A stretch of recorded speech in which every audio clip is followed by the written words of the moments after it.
Au moment de la relation, elle avait 13 ans. C'était pas une histoire saine dans leurs yeux. C'est dur pour vous, toute jeune fille de 12 ans, Oui. de recevoir ces informations? C'est comme si je venais d'un amour qui était aussi très mal et pas sain. À 49 ans, Julie Boquet a décidé de ne plus se taire. Après des décennies passées dans le silence, dans l'ombre d'un nom qu'elle ne portait pas, elle a choisi de raconter. Elle est la fille que personne ne voulait voir. La fille effacée des biographies officielles, ignorée des films, oubliée des hommages. La fille qui n'existe nulle part dans la légende soigneusement construite autour de Claude François. Ce qu'elle révèle aujourd'hui sur son père, sur sa mère, alors mineure sur les demi-frères, qui ont longtemps maintenu une distance polie mais glaciale, dépasse largement ce que beaucoup imaginaient. Une déclaration récente et relancée toute l'affaire. Quelques mots qui résument des années de souffrance et de quête identitaire. Derrière ces mots se cache une histoire troublante, parfois glaçante, qui éclaire d'une lumière crue ce que fut réellement la vie privée de l'une des plus grandes idoles françaises. Vous croyez connaître Claude François? Ce que Julie Boquet raconte, enfin, c'est la version que certains fans préfèrent ne pas entendre, celle d'une enfant abandonnée à 2 mois d'une mère adolescente écrasée par le poids du secret d'un père qui n'a peut-être jamais su qu'elle existait et d'une rencontre que la loi d'aujourd'hui jugerait sévèrement. Cette histoire-là, on ne vous l'a jamais racontée avec autant de détails. 1975-1976, une adolescente, une idole, une époque. Tout commence au milieu des années 1970. Fabienne, jeune adolescente belge, vit dans la région de Flandre orientale. Elle a environ 13 ou 14 ans. Comme beaucoup de jeunes de son âge à cette époque, elle baigne dans la musique française. Les disques de Claude François tournent en boucle chez elle. Elle connaît les paroles par cœur. Elle collectionne les photos découpées dans les magazines. Quand elle apprend qu'il donne un concert dans le sud de la France, elle s'arrange pour y aller avec sa famille.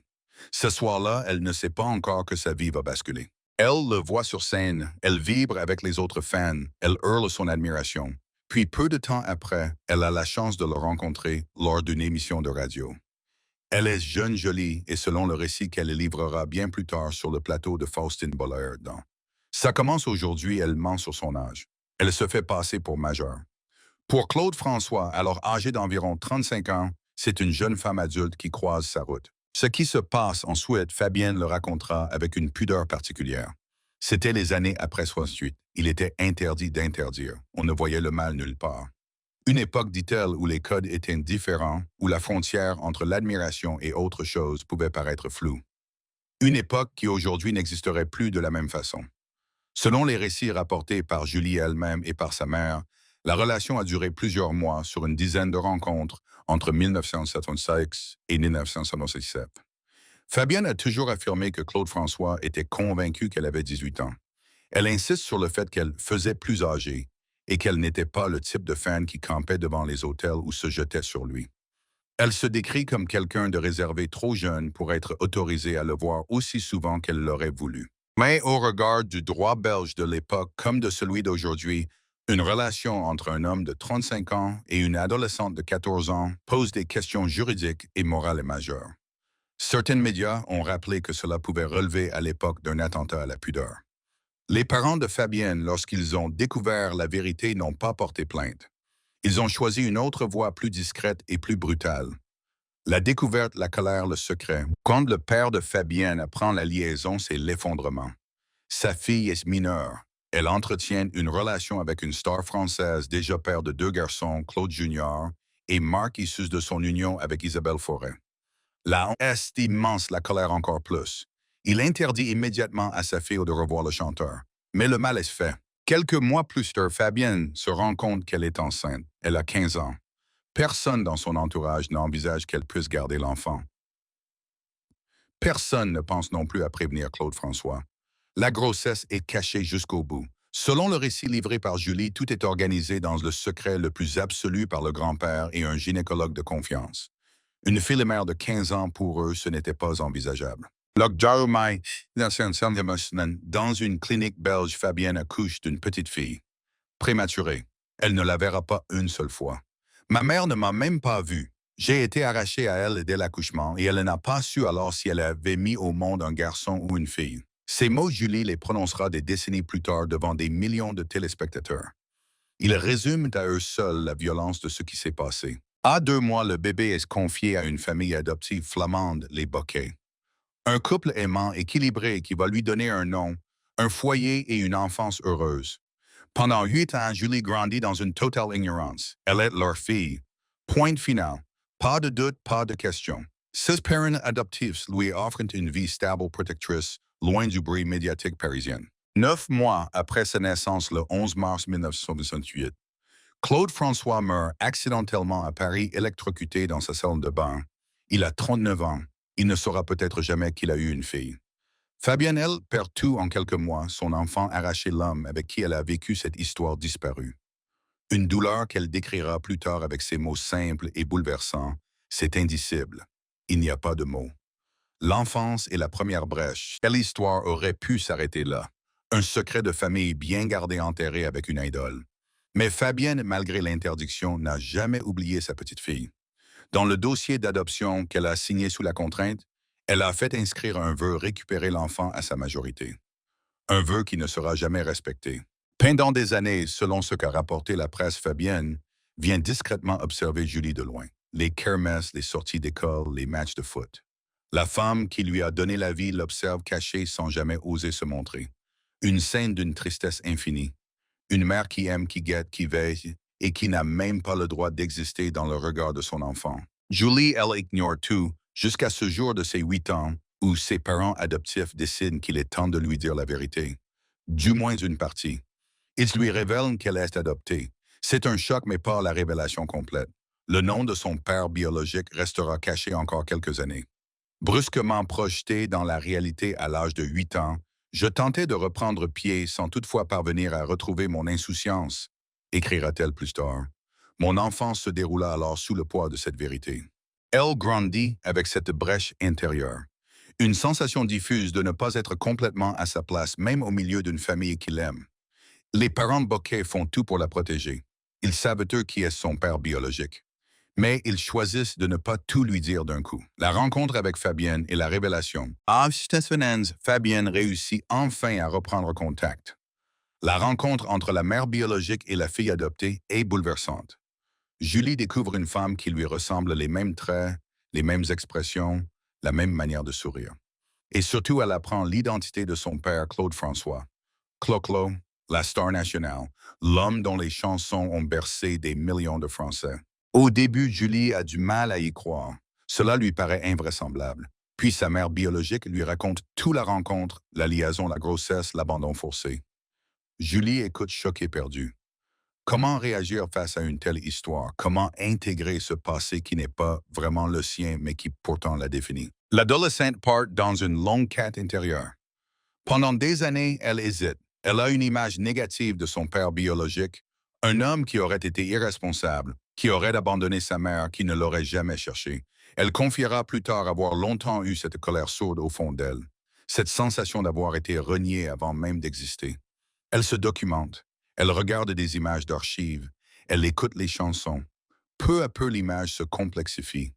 Elle rencontre des gens qui l'ont connue. Certains lui parlent d'un homme sensible, exigeant, tourmenté. D'autres insistent sur ses côtés plus sombres. Julie absorbe tout cela sans encore savoir quoi en faire. Les premières tentatives de reconnaissance. À 21 ans, en 1988, ses premières tentatives pour exister publiquement échouent. Le magazine Voici publie un article sur sa vie. Elle écrit aux 2 fils de Claude François Jr. et Marc, dans l'espoir d'une réponse, d'une reconnaissance même minime. J'ai écrit, mais je n'ai pas eu de réponse. Je pense qu'ils étaient choqués par les articles et qu'ils voulaient garder une certaine distance, expliquera-t-elle plus tard. Le silence encore, le silence toujours. We Arrive 2012 était le film Clo-Clo de Florent Emilio Siri avec Jérémy Renier dans le rôle titre. Ce biopic qui raconte la vie de Claude François devient un événement national. Julie va le voir. C'est un véritable séisme intérieur. J'avais parfois l'impression d'une sorte d'effet miroir. Je me tenais cramponné à mon siège tandis que je découvrais des traits de ma personnalité. Sur grand écran, elle reconnaît ses propres gestes, ses propres expressions dans l'homme qu'on lui dit être son père. Mais elle n'apparaît nulle part dans le film. Personne ne mentionne son existence. C'était comme si j'étais rejeté et renié une deuxième fois. Cette phrase résume tout. La douleur d'être ignoré encore et toujours. La douleur d'être effacée de l'histoire officielle. C'est ce film qui va tout déclencher. Julie veut désormais des preuves. Pas pour de l'argent, dit-elle, mais pour elle-même. Pour pouvoir affirmer sans le moindre doute qu'elle est bien la fille de cet homme. Pour pouvoir enfin se regarder dans le miroir sans se demander si tout cela n'est qu'une invention, le test ADN. Grâce à sa mère biologique et à un proche de l'entourage de Claude François, elle parvient à récupérer un mégot de cigarette laissé par le chanteur des années auparavant. Un test ADN est lancé. En novembre 2011, les premiers résultats tombent noir sur blanc avec une probabilité de 99,99%. Je ne pouvais plus le nier. Clo-Clo, cette superstar française, était vraiment mon père. Et je n'avais pas de place dans son aura. Cette dernière phrase est terrible.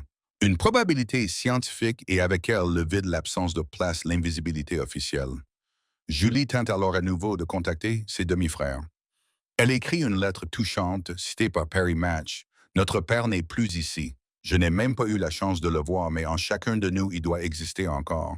Je donnerai tout pour le rencontrer et pour vous rencontrer si vous le voulez autant que moi. » Passe de réponse, pas de bras tendus, juste encore ce silence assourdissant.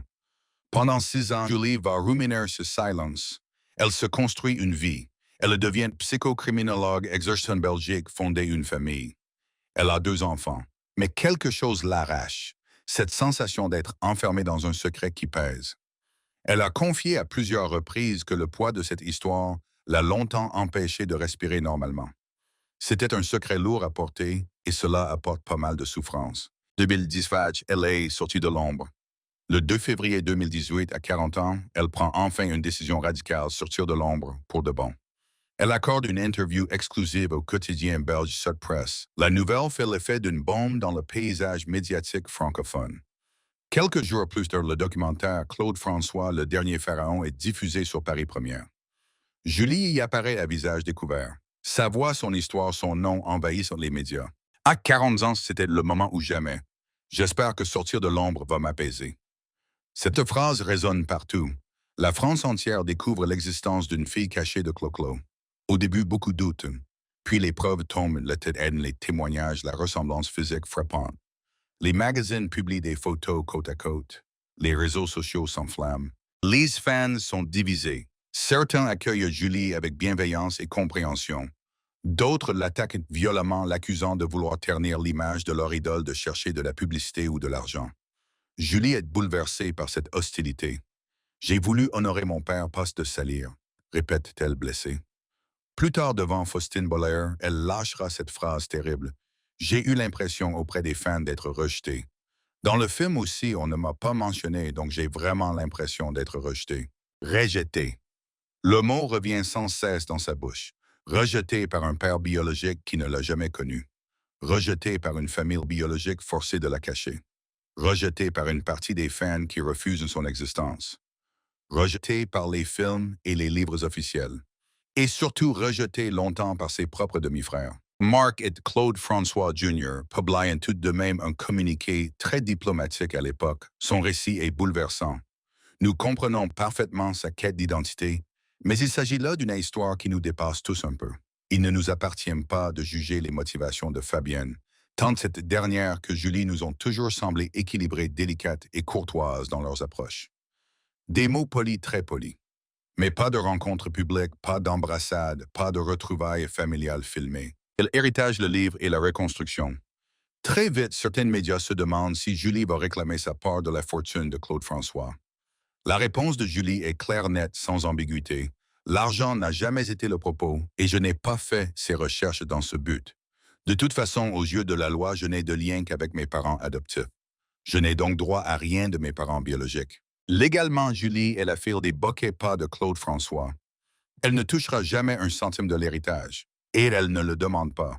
Ce qu'elle veut, c'est une reconnaissance symbolique, une place, un nom dans une généalogie, pas un compte en banque. En novembre 2018, elle a publié un livre autobiographique aux éditions Luc Pierre Regard dans le Miroir, un ouvrage écrit d'abord en néerlandais, puis traduit en français. Court mais intense, il raconte son cheminement, ses doutes, ses larmes, sa quête. Il se vend bien, susciter de nombreuses réactions et permet à Julie de poser enfin par écrit ce qu'elle porte depuis 30 ans. Sur le plateau de Ça commence aujourd'hui, en mars 2018. Fabienne, sa mère, accepte elle aussi de témoigner. C'est la première fois qu'elle parle publiquement.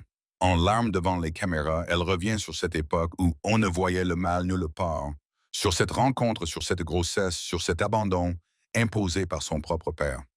Quand Claude est mort, j'ai tout perdu. J'avais perdu mon enfant. Le père de mon enfant. C'est indicible. Il n'y a pas de mots. Pour Julie, voir sa mère biologique enfin libérée de ce poids est un soulagement immense.